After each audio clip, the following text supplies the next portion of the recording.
Soyons saints, en partenariat avec Magnificat. Nous souhaitons une très belle et sainte fête aux Germain, aux Guilhem et aux Guillaume.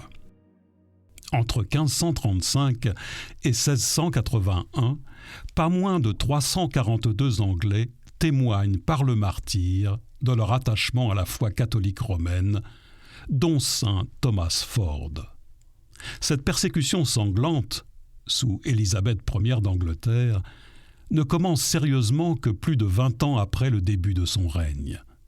Cette frénésie meurtrière est déclenchée par des conspirations visant à la destituer et par son excommunication par le pape Pie V.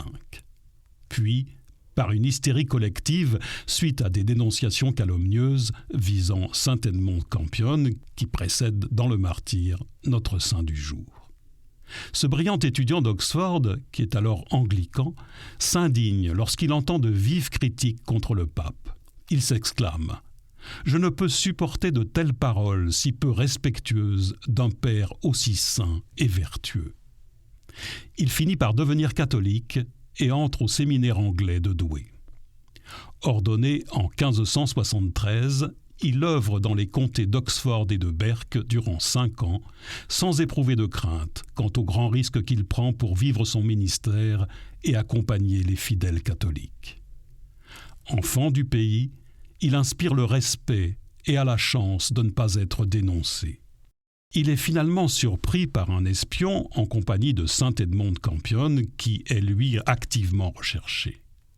Pour le faire passer aux aveux, il est torturé. Où a-t-il dit la messe? Qui a-t-il confessé? Où sont cachés les autres prêtres?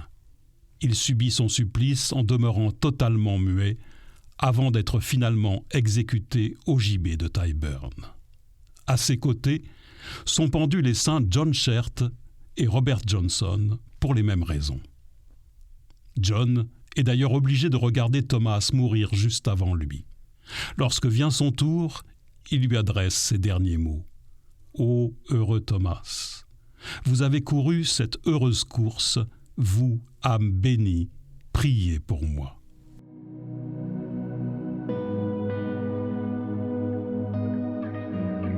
Nous aussi, confions nos âmes aujourd'hui à l'intercession de saint Thomas Ford, qu'il nous aide à trouver le courage de témoigner de notre foi, même quand cela nous est difficile.